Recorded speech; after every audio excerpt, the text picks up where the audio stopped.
What is it about the number 1 billion that seems to short-circuit the human imagination? You can probably conjure a mental image of $1 million. You can see it, feel the weight of it, imagine what you do with it. But $1 billion? It becomes abstract. It feels like a number that belongs on a different planet, a figure for corporations and dynasties, not for someone like you. And that, my friend, is the most subtle and powerful hypnotic suggestion you've ever accepted. You've been taught to look at immense wealth as something that happens out there. A freak accident of the universe, a lucky break, an inheritance from a long-lost uncle you never had. You've been convinced that you are a spectator in the grand arena of abundance, cheering for others from the cheap seats, when you were born to be the main event. So consider this your official invitation to step out of the audience and into the spotlight. In this lecture, we are going to dismantle that illusion by converging the philosophies of two absolute titans. On one hand, we have the quiet, surgical precision of Neville Goddard, the master of living in the end. He gives you the blueprint for building a billion-dollar reality entirely within your own magnificent imagination. On the other hand, we have the joyful, thunderous conviction of Reverend Ike, who unapologetically taught that money is God in action. He gives you the spiritual permission to not just want wealth, but to claim it as your divine expression. We will unite Neville's inner vision with Ike's outer boldness. You're about to learn that true prosperity consciousness, the very engine of manifestation, is not a fragmented process. It is a seamless, unified state of being, where the feeling of having it all merges perfectly with the feeling of deserving it all. It is time to become whole. But to do that, we must first understand why we feel so fragmented in the first place. The cause of the problem is both shockingly simple and hilariously tragic. You see, your imagination is not some passive daydream machine. It is a fully functional, Michelin star cosmic kitchen. You are the head chef, and every single thought, feeling, and assumption you entertain is an ingredient you are tossing into the great, simmering pot of consciousness. The issue is that most of us treat this sacred kitchen like a garbage disposal. We leave the door wide open. A flicker of fear about a bill? You just tossed in a handful of rotten cabbage. A flash of jealousy over someone else's success? In goes a cup of bitter vinegar. You spend your day mentally rehearsing arguments, worrying about the future, and replaying past embarrassments. And you are, in effect, concocting the most god-awful stew of despair imaginable.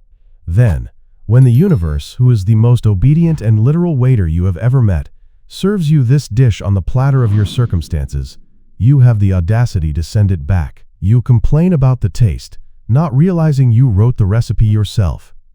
This is where Neville's precise insight finds its perfect partner in the booming joy of Reverend Ike. Ike would look at your pot of worry stew, shake his head, and laugh. He'd tell you that you can't expect to taste the richness of God if you're using the devil's ingredients of lack and limitation. He knew that the inner substance dictates the outer form. You cannot feel poor, think poor, and worry poor, and then expect to manifest a rich life. You are asking the divine energy of abundance, which Ike called God in action, to express itself through a recipe for ruin. It simply cannot be done. So the game, and it is a game, is to become a conscious chef. Instead of letting random anxieties flavor your reality, you deliberately choose your ingredients. This is the secret to living in the end. You decide what meal you want to eat. You want the billion-dollar life? Fine. What does that feel like? That feeling of profound security is a pinch of golden saffron. The feeling of absolute freedom is a splash of the finest wine.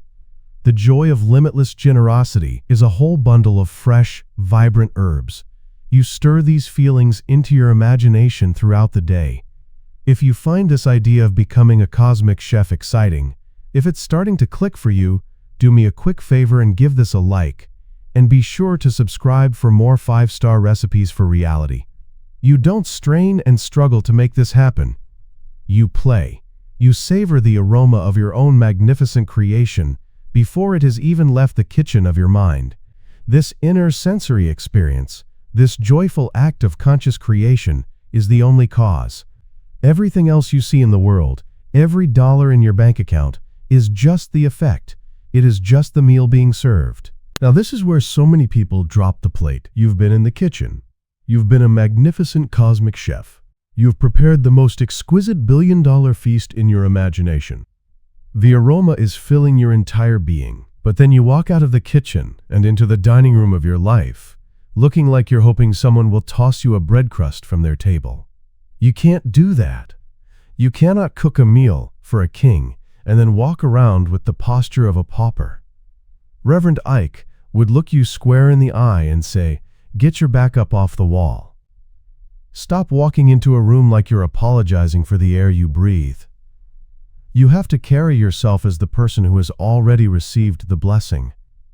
Your self-image must be upgraded immediately. When you walk down the street, you walk like you own the pavement. Not with arrogance, honey, but with authority.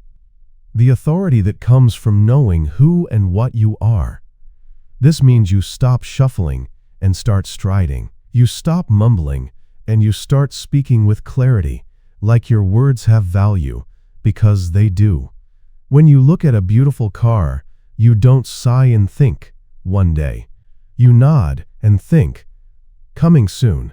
You are admiring your future property. When you answer the phone, do you sound like you're braced for bad news? Or do you sound like someone who is expecting an opportunity? What's one tiny, defeated habit you have when it comes to how you carry yourself? Go on. Confess it in the comments below. It's time to laugh at it and let it go. This isn't about being fake. It's about being congruent. You are aligning your outer shell with your inner reality. You are wearing the feeling that Neville taught you to generate. If the feeling inside is one of spiritual wealth and limitless abundance, your body must get the memo. You cannot feel like $1 million on the inside and walk around looking like a bounced check on the outside. The universe gets confused. It sees a contradiction, and it will always default to your most dominant belief, which is often expressed in your unconscious physical habits. Remember, money is God in action. It is divine energy. So when you are claiming it, you are claiming your own divinity. You have to act like it. You are a child of the creator of everything. You are not some cosmic orphan hoping for a handout. So lift your chin. Put a little swagger in your step. Look people in the eye. Your bearing, your posture, your tone of voice. These are not trivial details. They are declarations. They are the physical evidence of the inner faith you've been cooking up. You are telling the world, and more importantly, your own subconscious mind, that the meal is on its way, and you've already set the table. And here it comes. The big one. The moment of truth, where the rubber of your new belief meets the road of your old reality. You have been a glorious, cosmic chef. You have started walking with the authority of a king. You feel it, you know it, it is done. But then you wake up on Tuesday morning, and the bank account still has the same sad little number in it. The bills are still in the mailbox. Your boss is still, well, your boss. And the panic begins to creep in. This is the gotcha moment. And oh, the silly things we do here. You start checking your banking app like it's a slot machine you are convinced is about to pay out. You check it at the red light. You check it in the bathroom. You refresh the page so many times your thumb gets a repetitive strain injury, as if your frantic tapping will somehow magically add a few zeros. You scrutinize every email, every phone call, every piece of junk mail, looking for the sign. A man in a nice suit looks at you on the street, and you think, "Is that the lawyer with my check?" It is both comical and tragic, and if you're honest, you've been there. Listen to me very carefully, because this is where 99% of people give up. This is where the true work begins. This is where Neville's demand for persistence becomes your lifeline. He taught that you must live in the feeling of the wish fulfilled, regardless of what your senses are telling you. This is the art of denying the senses. It doesn't mean you pretend you can't see the bills. It means you see the bills through the eyes of the billionaire you now are. How would that person react? They wouldn't. It is an insignificant detail. Reverend Ike would have put it more bluntly. He'd say you're standing at the gates of your promised land, but you keep turning around to stare at the ghetto of your circumstances. Stop giving your attention and your energy to the reality you are leaving behind. When you check your bank account with anxiety, you are taking your focus off the inner feast and putting it right back on the outer famine. You are telling the universe that you don't really believe the meal is coming. You have planted a billion-dollar seed in the garden of your mind. This time gap, this apparent silence from the world, is the period where that seed is germinating beneath the surface. Your frantic checking, your doubt, your worry, that is the equivalent of digging up the seed every 5 minutes to see if it's sprouting. You will kill it. Your only job now is to trust the process you started. Your persistence in the feeling of wealth is the water. Your joyful expectation is the sunlight. Leave the seed alone and let it do its work. This quiet interval is not a sign that you have failed. It is the sacred, silent proof that creation is happening. So how do you stand firm when the world is screaming that nothing has changed? You need a secret weapon. You need a simple, repeatable practice that anchors you in your new reality, no matter what the old one looks like. I call it the God in Action switch. It is the ultimate synthesis of our two masters. Neville gives you the map to the billion-dollar state of being, but Reverend Ike gives you the rocket fuel of divine right to get there and stay there. This exercise is how you use both. Here is what you will do, starting today. Several times a day, find a quiet moment. You can be at your desk, in your car, or on a park bench. Close your eyes. Now, for just 60 seconds, I want you to feel the profound and total relief of knowing that all financial pressure is gone forever. Do not visualize stacks of cash. Feel the result. Feel the glorious relaxation in your shoulders. Feel the calm rhythm of your own breathing. Feel the quiet, unshakable security of being a billionaire. This is the inner work. This is Neville's blueprint in action. Then, after that minute is up, open your eyes. Here is the switch. Do not let that feeling go. Hold on to it. Now, stand up. Stand up as the person who is saturated with that feeling of security. Walk across the room as that person. Go to the mirror and look yourself in the eye as that person. Notice how your posture naturally changes. Notice the quiet confidence in your gaze. This is the outer expression. This is Ike's command to carry yourself with divine authority. You are aligning your physical body with your inner conviction, rewiring your subconscious mind in real time. And a crucial word of warning: once you flip this switch, you must fiercely protect this new state. Every time you allow doubt or fear to take over, you are committing what Reverend Ike bluntly called a mental abortion. You are terminating the spiritual pregnancy of your desire before it can come to full term. Your only job is to maintain a strict mental diet. Carry the feeling, walk in the assumption, and let the creative process unfold without you constantly poking and prodding it. This is the game. This is how you turn the invisible feeling into visible, undeniable gold. So there it is, the complete system. The keys to the kingdom have been placed directly in your hands. You now understand the most liberating truth in the universe. You are not at the mercy of markets, economies, or your past. You are not begging for scraps from the table of abundance. You are the cause.